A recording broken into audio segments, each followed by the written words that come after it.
Welcome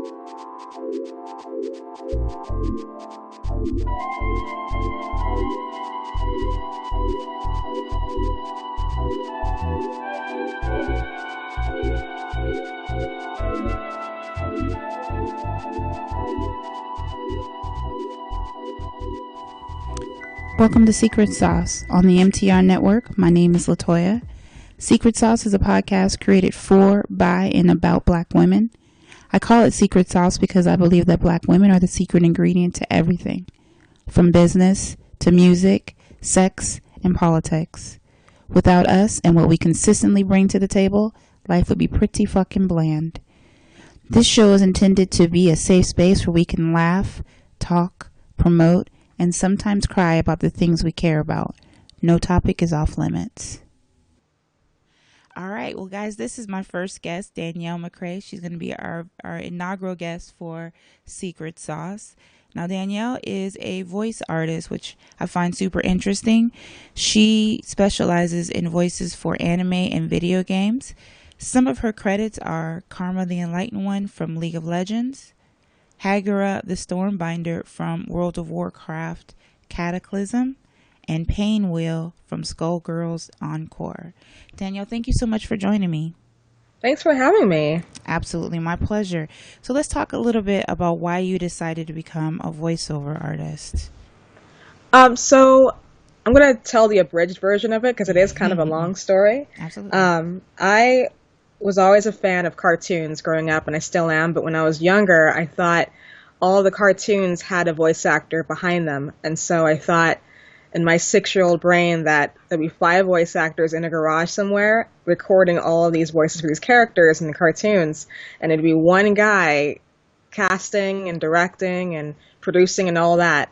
And so I kind of had a Mythbusters moment where I'm like, I want to try and see if I can find a way to get into voice acting so I can see if all this stuff is true or not. If it isn't, I'll be blown away, which it isn't. It was interesting, and I was just thinking of all this stuff when I was 6 years old. And I also love doing funny voices around the house. So when I went to college, I took up some theater classes, and then from there I heard of this one studio out here in LA called Bang Zoom Entertainment. They're holding some classes, and a friend of mine kind of dared me to spend $300 to take a class with them. And so I said, okay. And I took a class with them. The first class, I learned a lot, but the teacher was pulling up some students that they thought had potential to work behind the booth and actually work on actual projects. So I didn't make that, but I went to a second class, and the teacher pulled me up, the same teacher that pulled up the 4 or 5 students from the first class. And he said, well, I think you're ready to work. We'll put your name down on this talent list, and we can't promise anything. We can promise that you can audition for us. And so about a good 2 to 3 months later, I got cast in League of Legends, and then it all kind of went uphill from there. That's what I'm talking about. So why anime and video games? Like there's so many paths that you could have taken as a voice artist. Why'd you pick that area? Well, I loved anime and video games growing up, but I still do love both of them. But video games was really my passion. Like I really wanted to get into like voicing for video games, and if I couldn't get into voice acting, because my parents thought for a while that wasn't a real job, voice acting. So I wanted to become a character designer for video games, like for Squaresoft or Square Enix back in those days. So video games is kind of in my blood. I've been playing since I was a little kid, and I wanted to get in some aspect into the video game realm somehow. So if it wasn't through character design for video games, it was luckily through voice acting for video games. That's cool, man. So how long have you been doing this? Been doing it for almost 8 years. Oh, wow. Almost 8 years. So how did it feel the first time you saw your voice attached to a character? It was weird because my first thought was, I think I got recast. Because when I voice for a lot of projects, I kind of forget what I sounded like in the session. I kind of get lost in that character, so I kind of forget everything that I do in the booth. And so when I hear it on YouTube or something, I kind of forget what I did. And my first thought is, yeah, they recast me. And really they didn't, because my name will be in the credits, but I still have that, yeah, they totally recast me. So I don't think they'll ever go away. Oh, that's funny. It's kind of weird. So can I get you to do maybe a voice or two for us? Just a little bit? Yeah, I can do Karma since that one's a lot calmer than I was gonna do Pain Will, but that one's kind of rough. But Sa Elisa Teravi. I wasn't ready.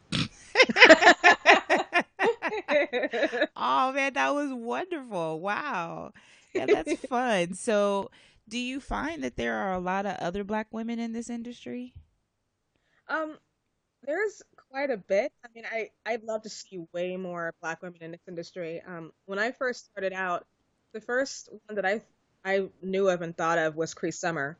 And she Mm, was my inspiration, my biggest one next to Jennifer Hale. But I really love Cree Summer because like I didn't see any Black people at the time when I was trying to get into this, which was in the 90s.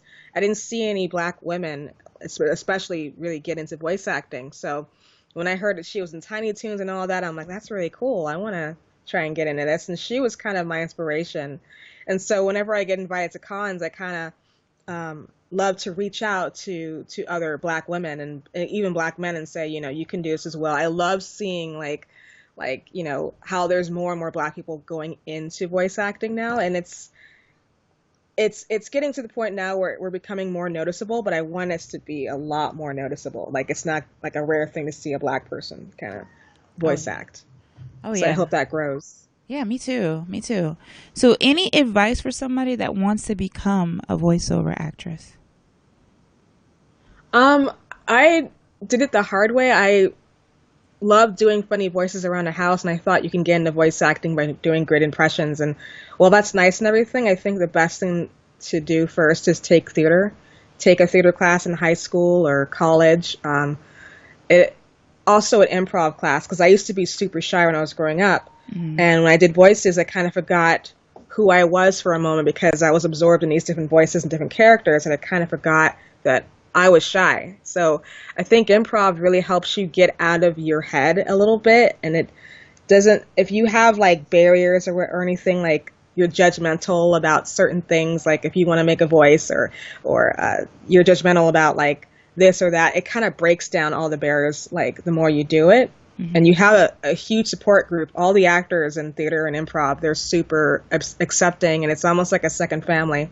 So definitely theater and improv, definitely. I out of all the things that I thought you would say, I wasn't expecting you to say theater for some reason. I thought Yeah. you were going to say something like school. No, but theater makes total sense. That makes hmm total sense for you to do that. Okay. Yeah. Now, I also used to. I'm sorry. no, you're I good. also, when I was playing the like video games that didn't have any voices yet, I used to read the text in different voices too. So I used to do that as well. But theater is pretty helpful Okay. um, with the acting aspect.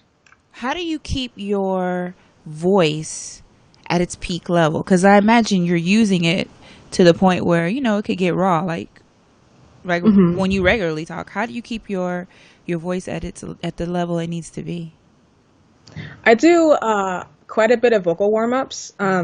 I sing a lot, so there's times where before I have a session, I'll just go in my room and I have my little acoustic guitar and I'll play like a MTV Unplugged kind of mini concert just to warm my voice up. Mm-hmm. So I'll sing a little bit and I'll do scales. So I'll go from the highest voice I can go to the lowest voice I can go, and I'll just kind of warm my voice up that way.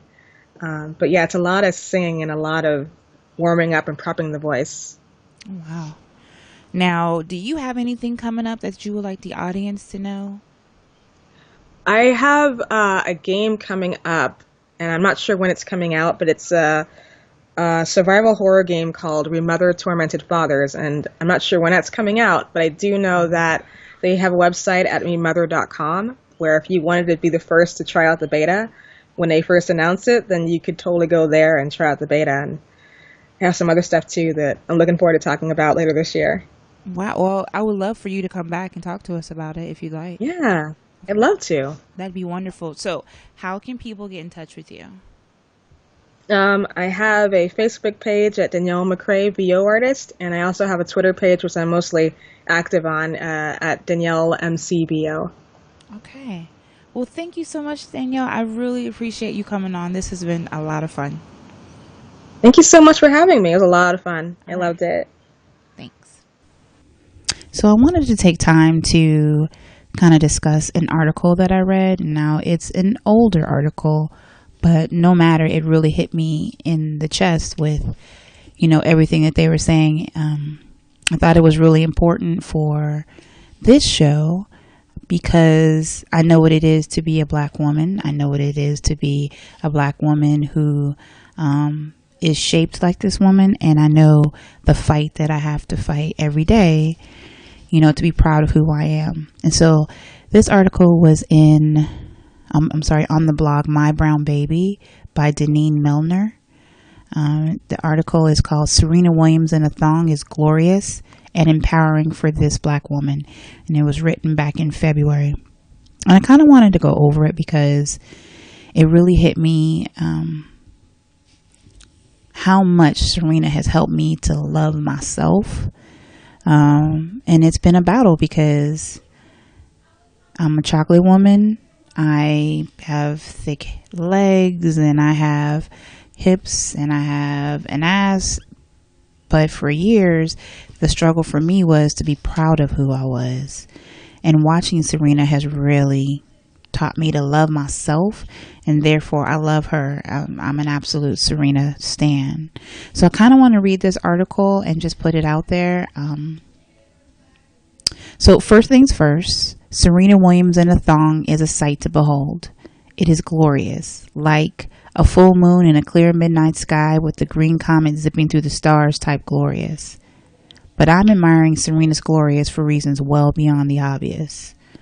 A primer. Serena, the greatest of all time in modern sports, pardon me, recently shot pics for Sports Illustrated 2017 swimsuit issue, which of course means that she was posed up in a series of swimsuits on the beach. One of those swimsuits was a yellow thong string bikini that highlighted the aforementioned gloriousness. And here's Serena talking about it.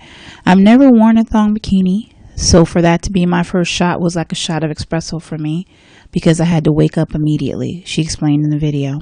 The thong is perfect. It really made me feel comfortable. I'm officially a thong girl now. Of course, because Serena decided to love on herself, you had people popping out of the woodworks, mainly white women, saying things like what she was doing was a soft porn photo shoot, that she sabotaged her battle for equality on the field, and was reinforcing the sexist view that what women look like is more important than their achievements. Here's this lady's quote. These kind of photos are reductive. They're about how women look rather than what women look like Serena have to say. These photos switch Serena into a traditional passive role for women who are objectified as things to be ogled. Spoken like a true white woman who hasn't a clue what it means to be a black woman, to finally fall in love with what the world's been telling her she should hate practically her entire life.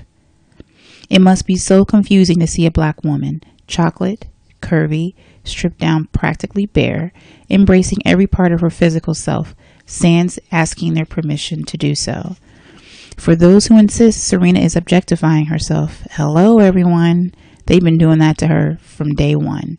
From the time she was a child, wearing braids and beads, they've been calling her crazy stuff like she's an ape, a horse, manrena, saying that she's too muscular, that she's got to take steroids. And all this happened when she was a kid. What people miss is that's a lot of black women bodies with the thick legs and the wide hips and the round booty. That's our bodies. And so when you talk about someone like Serena, you're talking about me too. Here's Serena talking about herself. I am who I am. If you like who I am, nice. If you don't like what I am, you think I'm weird, that's your opinion. I think for me, I am who I am. I'm not ever going to be a size 2. I don't care if I don't eat sugar for the next 16 years. I'm never going to be a size 2 or a size 4 or a size 6. This is me. And if you love it, thank you, because this is what a lot of women look like. This is what black women are like. This is who Serena is. And if you don't like it, that's okay too. Because you have to like who you are, and I like who I am. Maybe I didn't when I first started, but I realized I love who I am and I'm proud of it. And I rock so hard with this statement because it took me a long time to get to the point where I loved me. And to hear another black woman who, goes through some of the same struggles I go through say she doesn't care what you think and that she just loves on her. And as long as you love you, then everything is good. I love it. I love it. Now back to the article.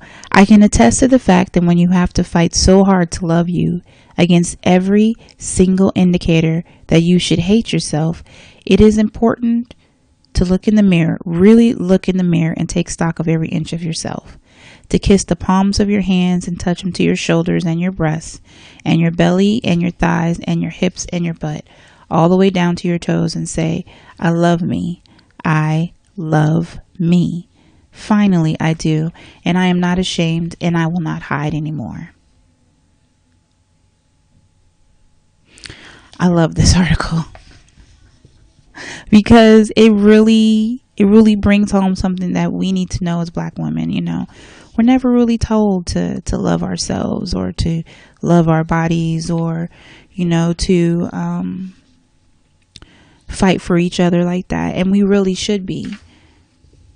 We really should be. There's nothing wrong with having hips and butt and thighs.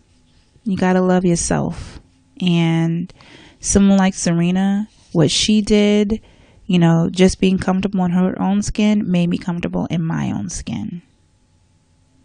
And I love this last line from the article. I am simply a woman who has fought a lifetime to recognize that when it comes to my own body, the only gaze that counts is my own. That's right. So today I'm talking to Asa Todd from Makeup and Mania, and it's a blog that she created, which is a combination of skincare and makeup, mental health issues. She even has things like coupon codes and discounts. Hey girl, talk to me for a second. Hey, how you doing? Pretty good, pretty good. So I wanted to talk to you because I was really interested in the concept of Makeup and Mania. Tell me a little bit about yourself first. Well, I'm 32 and I was diagnosed with bipolar disorder when I was 12. So I've been living with it for over half of my life, and it's been, everything's been kind of like a trial and error to see what works for how I'm going to live my life. And am I going to be doing a regular 9 to 5? Am I going to be able to, afford to like travel and do the things that I really want? How everything is definitely a trial and error. How much stress can I handle? How much work can I take on? X, Y, and Z. So, my friends are always like, you're always writing stuff and we love what you write. Why don't you do a blog?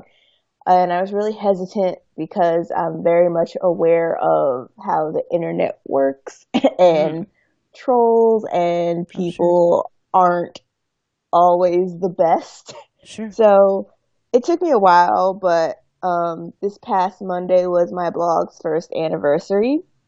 Wow, congratulations. Thank you.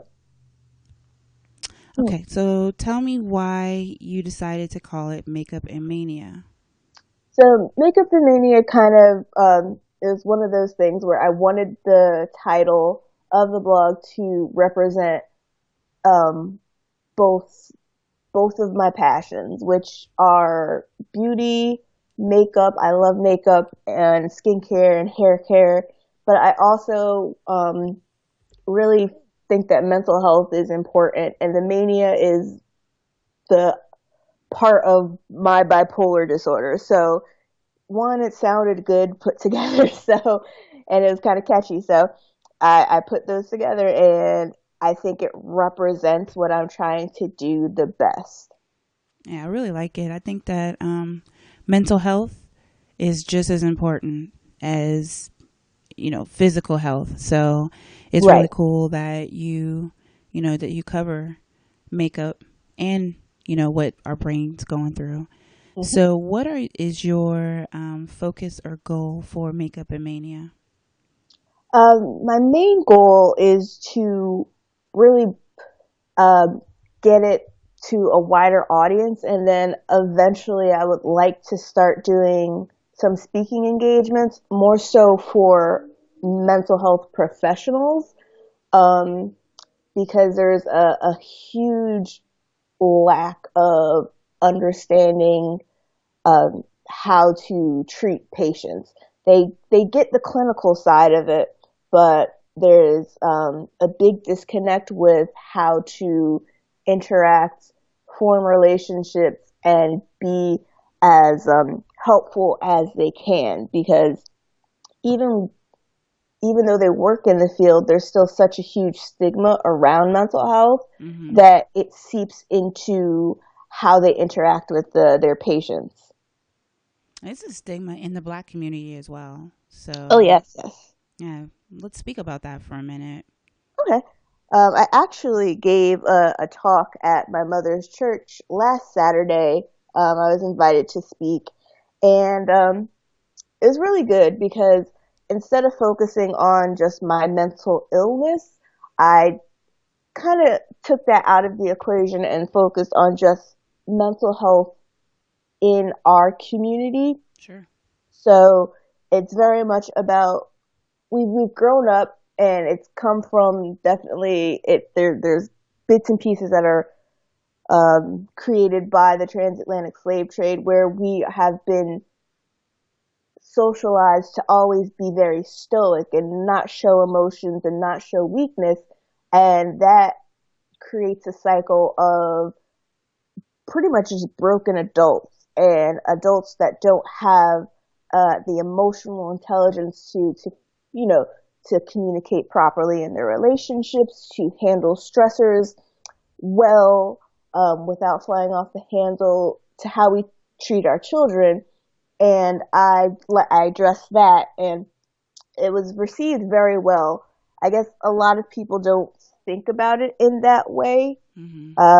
but once you do, you start to see how everything connects and how you can create the change that you need, that needs to go forth in future generations. Well, yeah, and like for black women, we're always supposed to be strong, right? Right, So we're never supposed to have a breakdown. We're never supposed to be depressed or, have a mental issue. And that's just not true for us, right? right. And that's one of the things I emphasize the most is we're still human. We're not mutants. We're not superheroes. We are people. We have feelings. We go through things, and Yeah, we we hurt need just to like you. recognize that in ourselves, and that there's no shame in saying no. There's no Exactly. shame in saying I can't do that or I can't do that right now. And there's no shame in saying I'm depressed. I'm not in a good space. That's right.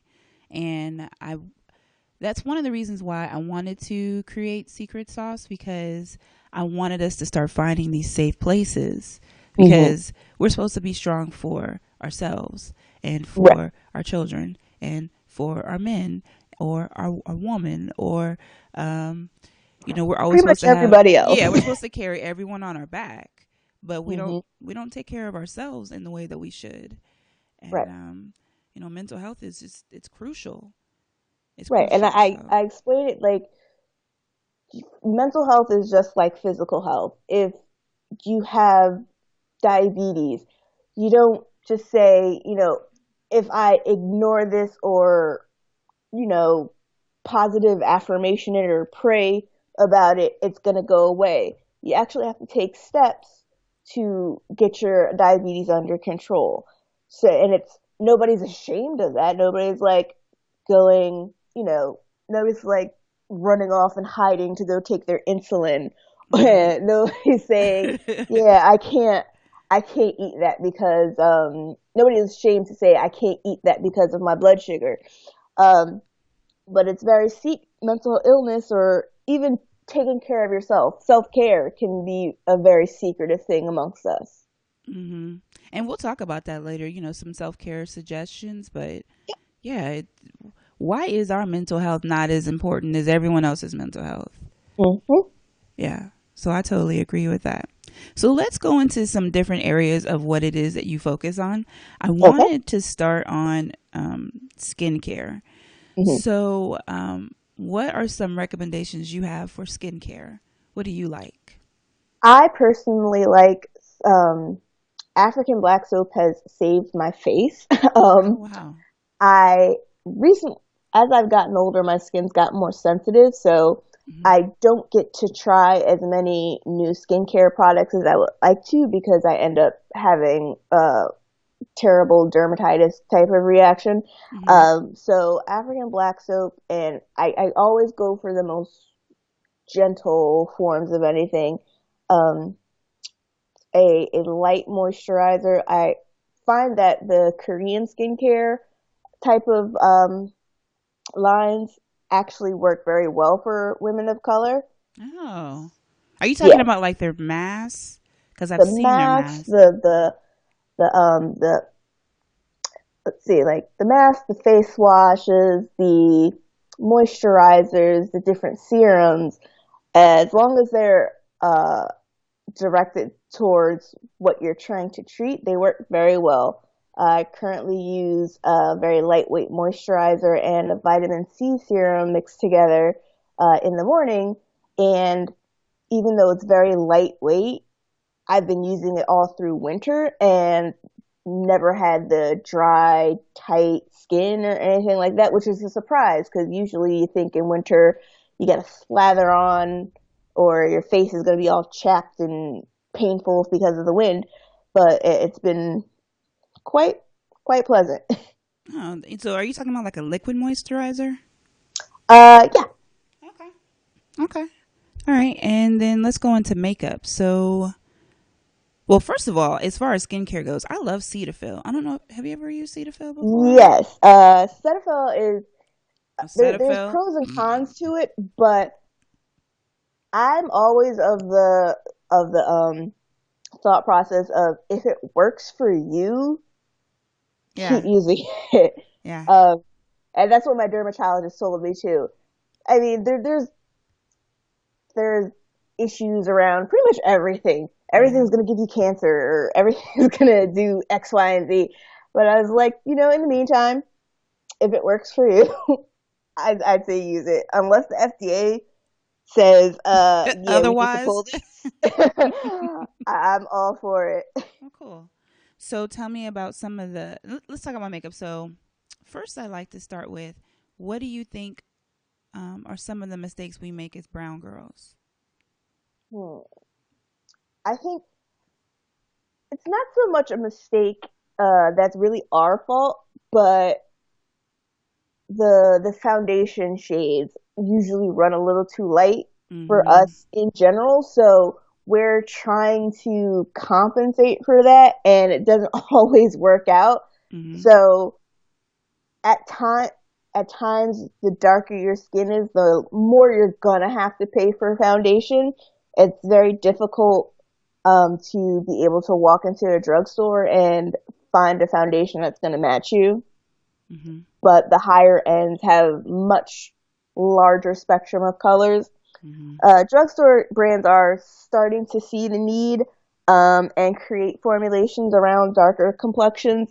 However, depending on where you live, they're not going to be stocked in stores, so you're going to have to find them online. Mm-hmm. And then there's the whole, does it actually match? Like, can you return it? X, Y, and Z. Does it match? Does it not? Can you work with it? It's a lot, but I don't think it's quote like something that's our fault. Really, we're just trying to make the best out of a shitty situation. Yeah, really. I mean, they didn't start thinking of our colors until Very recent. recently, right? So it was either light or dark, Mhm. and you need to fit yourself. And most of us are somewhere in between. So Right. yeah. And then they don't pay attention to undertones or anything like that. Hmm. So it's been a challenge, I but think I think it's getting better now. okay. I think as far as drugstore goes, I like Maybelline. I think it's Fit Me, yeah, that's one fit of my me. favorites, and it's one of those that I had to order online because they don't stock it in the store. The deepest shade they have is not stocked in the store. Hmm.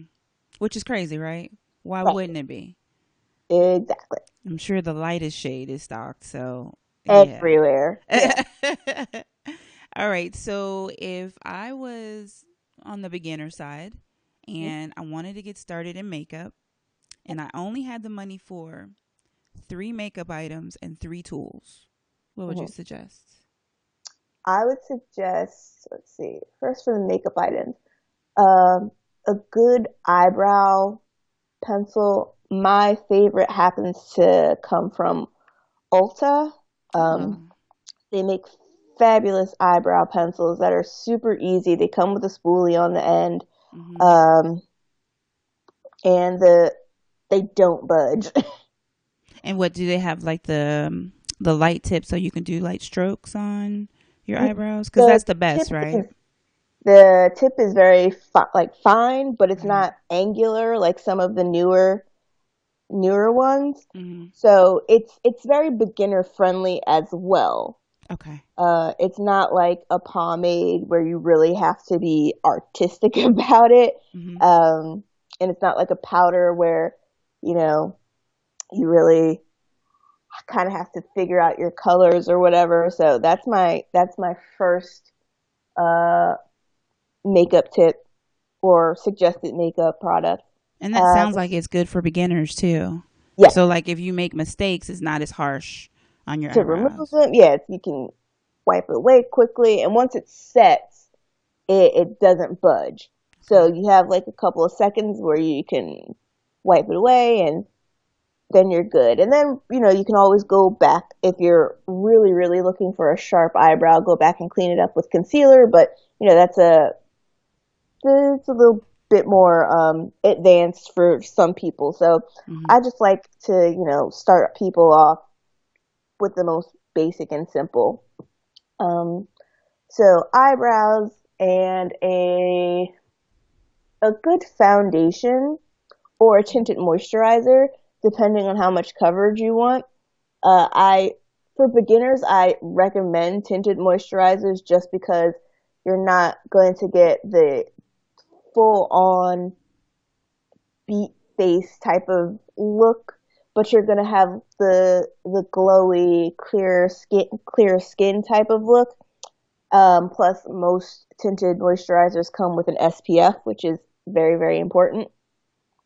And with that, you don't need to do a whole bunch of stuff for the rest of your face. Like you're not going to need to do any crazy eyeshadows, lashes, X, Y, and Z.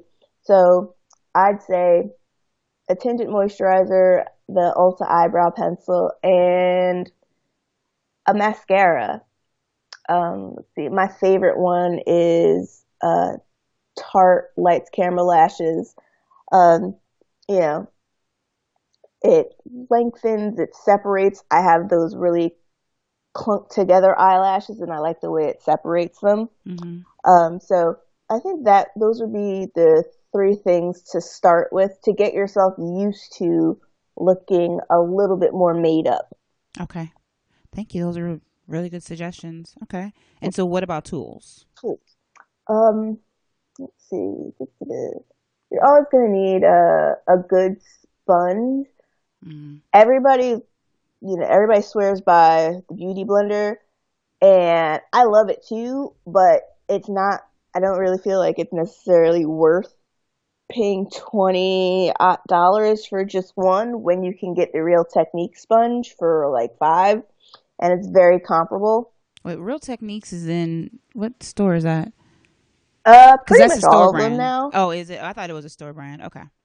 Yeah. Okay. So if you can get the Real Technique sponge, that helps out a lot with blending out foundation or concealer, or if you have a cream contour, they're wonderful.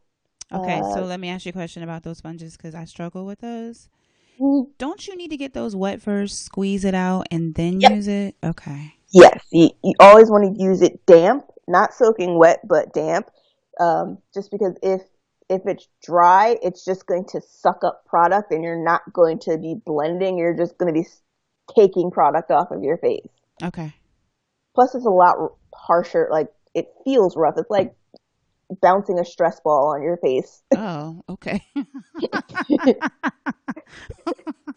The imagery. Yeah. Okay. All right. And what's your next tool? Next tool would be, let's see, a good all-purpose kind of fluffy brush. I'm trying to think, what is my favorite? My favorite one is the brand is called Luxie. Okay. Their brushes are super, super soft, and really well made. They have, let's see, they have a really good powder brush that I'm in love with. It's big, it's fluffy, but the thing with the big powder brushes is that if you squeeze them kind of towards the head, you can make it kind of flat, turn it into a brush you can use to contour with or one to apply highlighter with. So it's a very good all over kind of multi-purpose face brush. Okay.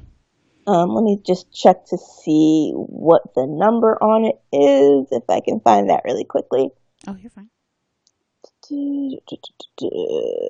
That's not the one. That's not the one.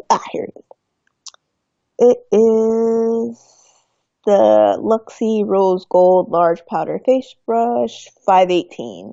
Okay. I kind of hate that all of the brands do like numbers, and I was like, that's the worst way for me to remember anything is to use numbers. So. Okay. And do you have another tool you'd like to recommend? Then another tool, always have a really good set of tweezers. Oh, good one. Yeah.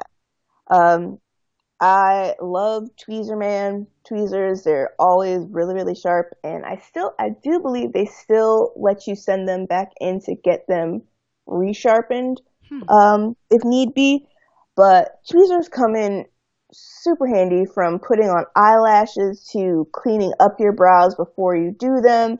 If you have a stray chin hair, like some of us, that I couldn't live without a good pair of tweezers.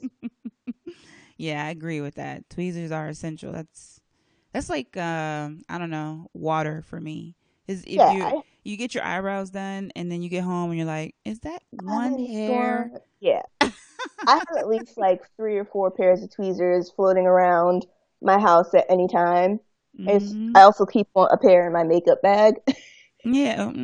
Yes, ma'am. Because like, I'm with you on that. like you get in your car and that sun hits, Ma'am. and you're like, oh, look at that! Wow. Okay, let me just get that real quick. Let me slide into my purse real quick. No, and don't let the sun move on you. Like, no, I just saw it. Ah. Yep.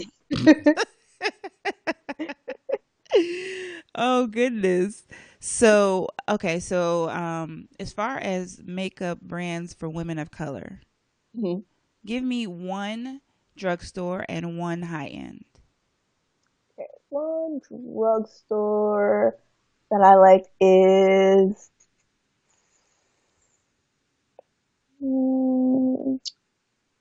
Milani. Okay. Yeah, I like. They have a great range of shades and colors with different undertones, X, Y, and Z, and then like they're very good quality. You don't expect quality when you think of the drugstore, but they're up there. Yeah, I think I like their creamy formulations too. Like they're not too harsh or dry. Exactly. And then a high end, I would go with.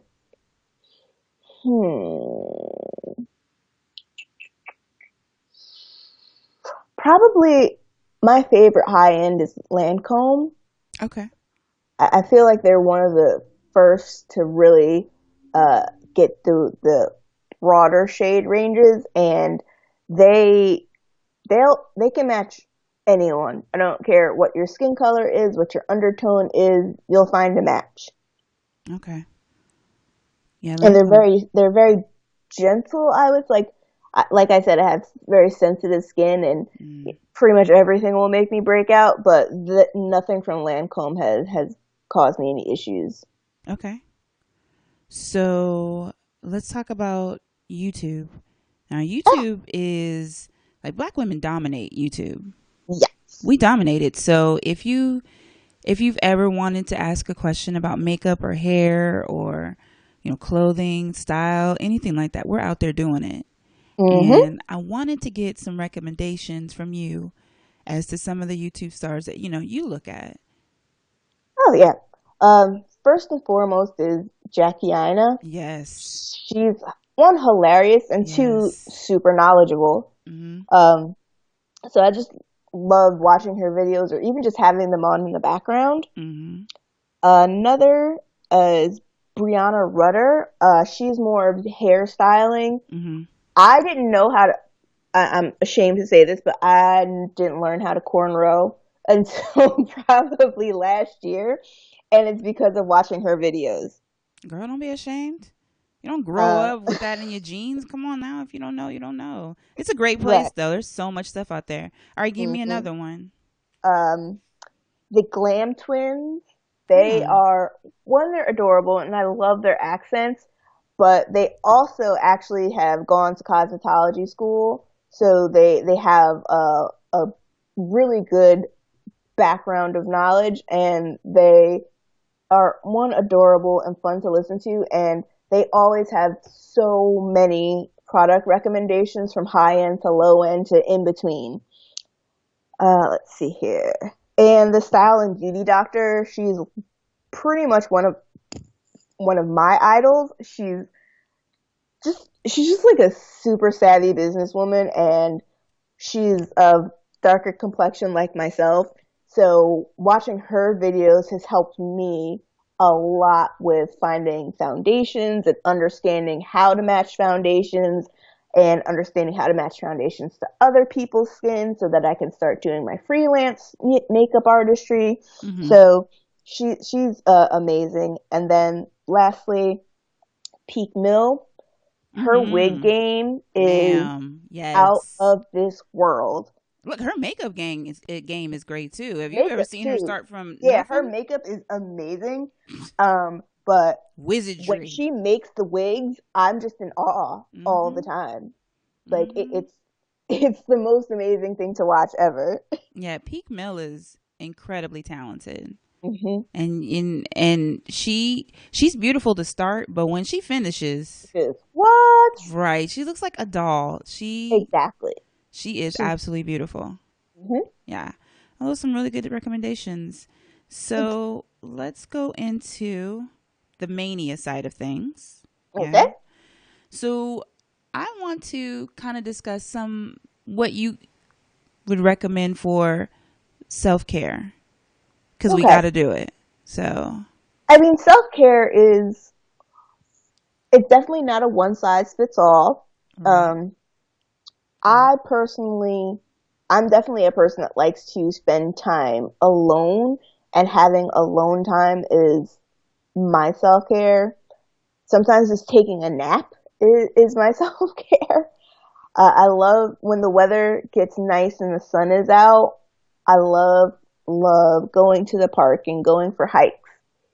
I try to make my self-care type of activities as low cost as possible, because I ain't got it like that. So that I sometimes, the adult coloring books are a big thing now, so I do that. Yeah. Music has always been a great way to get my mind off of whatever is bothering me. Mm-hmm. And then I am big on kind of reverting back to my childhood and watching old cartoons. Oh, yeah? Yeah, that helps a lot. Let's see, I'm going to chime in. So from my self-care, I love to be outside. I love it. Like, I have a gym membership, but I rather run outside, because it's something about the wind and the sun on your face and the way your body feels just moving through the world, rather than being on a treadmill. I love to read a book. I'm a huge reader, and that takes me to a different spot. I love being alone, just doing me, if that is my nails or nothing. Yep. Those are great. Those are great times. And I love a long bath.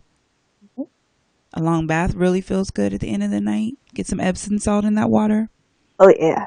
Um, and I don't know. I just love focusing on me, even if it's for 20 minutes. Mm-hmm. I need it. So, yeah, self care is really, really important. And it's something that we as Black women we just got to do it for ourselves.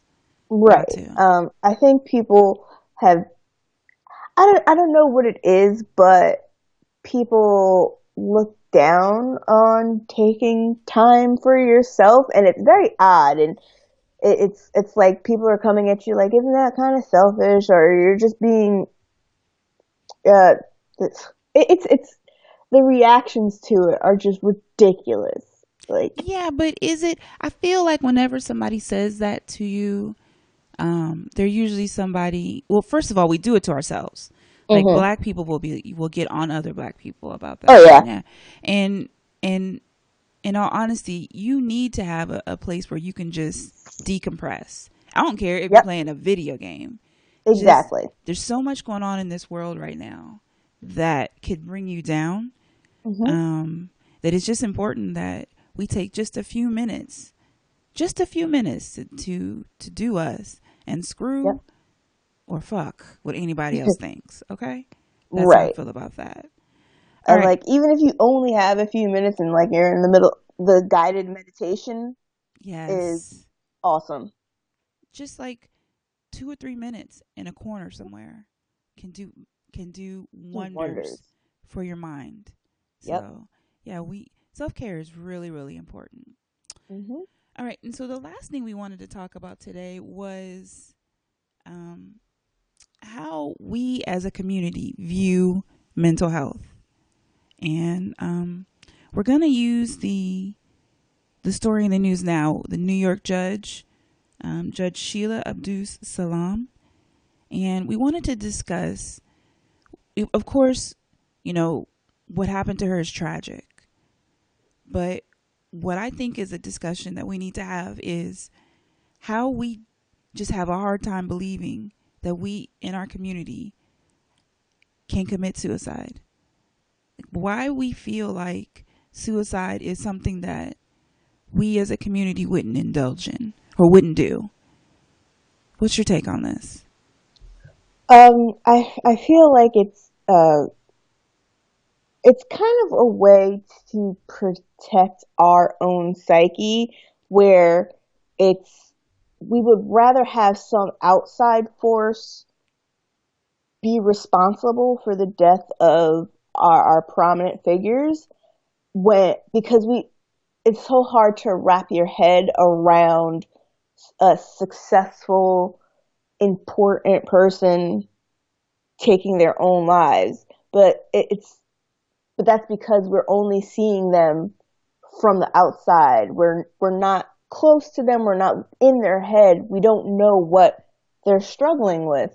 And to say that X, Y, and Z is a conspiracy or there's foul play is it helps ease our own minds, as opposed to really delving in and recognizing that somebody was hurting, and hurting Exactly. so much that the best option they felt was to end their life.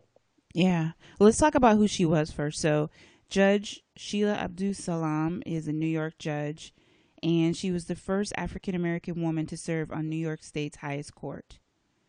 Um, she was found this past week and in the Hudson River, and the police do not believe that it is anything other than suicide. That's what they're Mm-hmm. thinking has happened to her. And from the outside looking in, you're like, okay, she got to the highest court. She had to fight to get there. It wasn't easy. You know this. Mm-hmm. Um, and so she's admired, of course, but I think where the problem comes in is people don't see her as a regular human being. Right. Yeah, so she is just a regular human being like all of us. And, it looks like from the article that I read that, her brother committed suicide, a few years ago. Mm-hmm. And she's been stressed by work, which is something, hey, don't we all go through that? Yep. And I thought what the mayor said, Mayor Bill de Blasio, said Mm-hmm. was really interesting.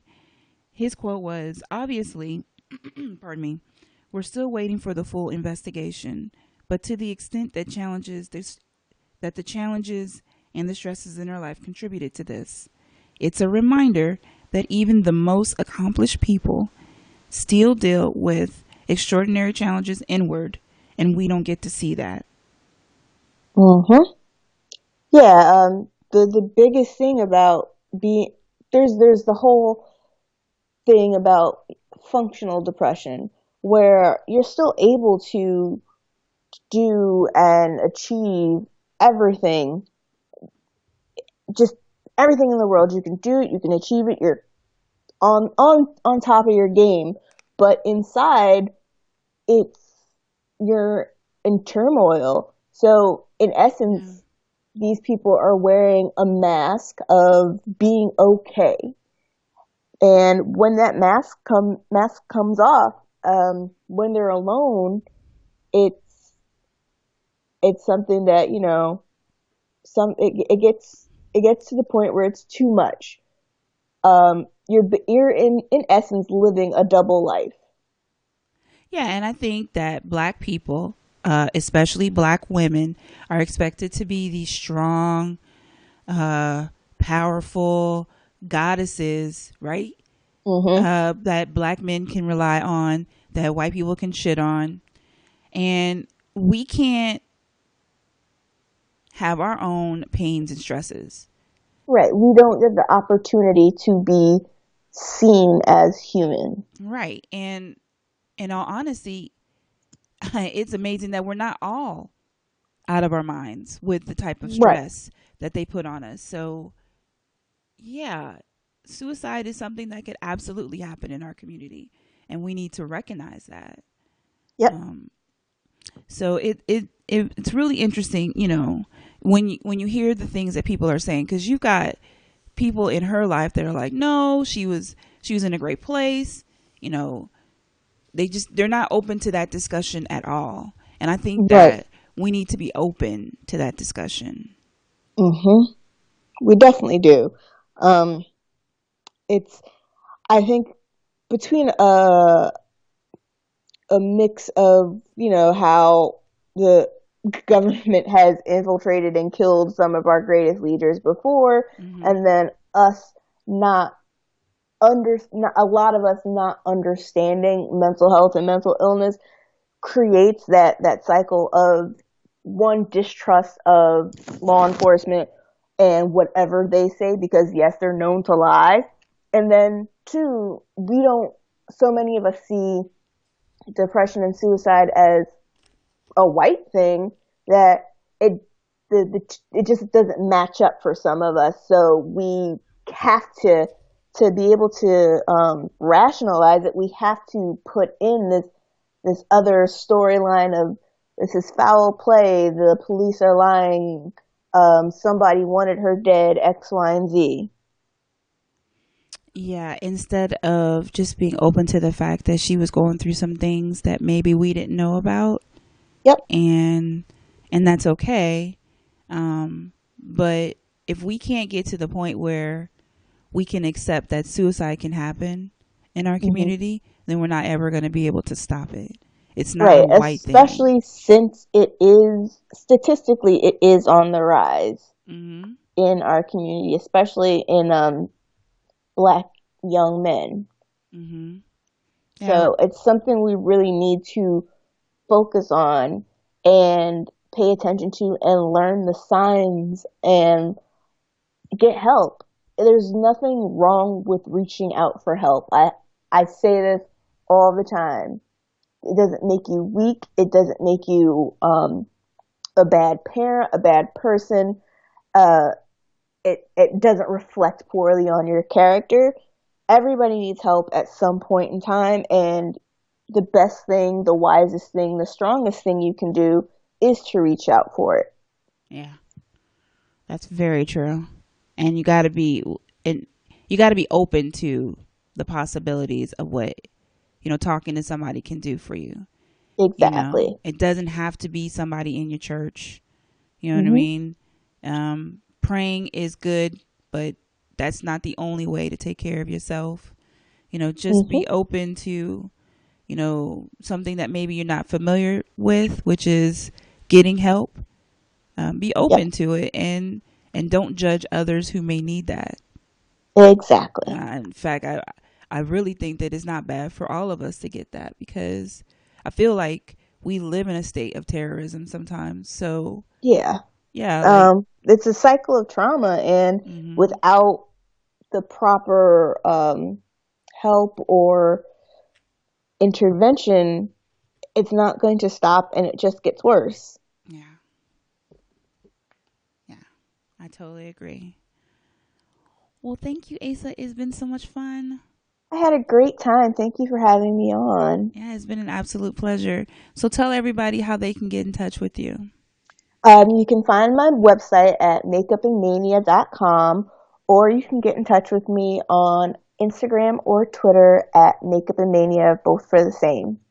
All right. Thanks. Thank you. All right. So I'm here with Marquita from Harrison Editing, and she has a company where she's looking to help anyone who wants to be a self publisher or self publish their own writing. Hi, Marquita. Hi. Well, welcome. Welcome to the show. I first want to know a little bit about yourself. Okay. Well, I am pushing on 30 very hard, but I'm not there yet. So I just actually started this company, so that was a big, exciting time. But I live in New Jersey.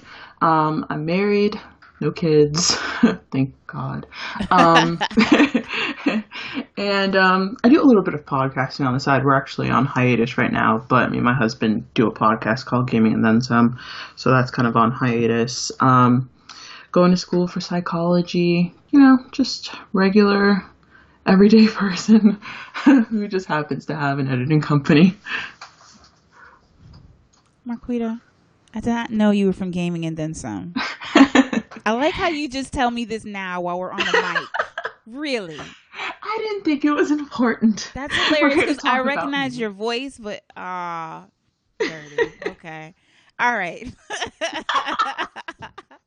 Yeah, just snuck that in. That's funny. I've been listening to you and Sterling for okay. That's hilarious. Okay. All right. So tell me about your business. It's called Harrison Editing Firm. I'm trying to reach out mostly to, independent editors, anybody who feels like they want to give the whole self-publishing thing a go. And I just noticed there were a lot of like badly edited or like put together books. Like I was just downloading tons of them because I like to read, and I read probably like a book and a half a day sometimes. And I was just downloading like a really an obscene amount of like badly written books. And as a writer myself, it was just like, what is happening? Like, people, you have to have pride in what you're putting out there. Editing Right. is a must. If you're a writer and you don't get your book edited, you're messing up right there, first of all. So I just thought, I had a marketable skill, and I decided to go for it. So that's pretty much what it is in a nutshell. I just started it last year, so probably in the summer. I'll be coming up on the 1 year anniversary very soon here, and I already have a few clients, so that's pretty exciting. Yeah, that's pretty much all there is to it, really. Yeah, editing is incredibly important. There's nothing worse Yeah. than reading a book that is eligible. I can't Yeah. read it. How about that? I can't read it. I can't read it because I love reading myself, but it's a flow to reading, right? Yeah. And if that flow is interrupted by commas and extra periods, and it makes for the reading experience to be very negative. So, Yeah, I think Yeah. what you're doing is something that we truly need out there. So And tell me, punctuation is small fry because I've read yeah. books that have like the wrong like words written or Mm-hmm. like just like missing words. Like they'll just completely skip a word that you know is supposed to be in the sentence. So I was like, oh no, I have to do something about this. Mm-hmm. Or the your and your. Yes. Yes. Oh, there are so many of those out there. It is the yours, the theirs. Mm-hmm. It's just like, what the hell is going on, people? Call yourself writers. Yeah, so your service is needed for sure. Hmm. Okay, so what are your goals over the next year? Number one goal, probably just to get a very firm client list of people who are continually looking to publish their books. Um, people who don't necessarily have like a manager or an agent who's going to help them develop, their stories with them. So the independent writer is what I'm looking for. Possibly to hook up with a couple of small publishing presses that would, be able to supplement my client list with any of their clients that they might have publishing that might need editing. Basically just build my client list. Like I said, I have a few clients already and, they're really, really great. So I'm hoping to add a few more. Yeah, I hope that this will help you expand and get the word out there. So Yeah. tell people how they can find you. They can email me directly. My email is mh@harrisonedit.com. They can also go to the website, harrisonedit.com, and, just check it out if it looks like something they're interested in. I do have all my contact information on there. There's also an instant quote feature that I put on there so you can kind of gauge where your project might be cost-wise, and we do a payment plan too, so that's always cool. But yeah, if you have something that you want to quote on, you don't feel like going to the website, just email me. Okay. All right. Well, thank you so much for joining me today. Yay, thanks. So I thought it'd be fun to throw in some laughter. I'm going to go ahead and highlight first Tiffany Haddish. She is hilarious. And if you've ever had a bikini wax, you understand exactly what she's talking about.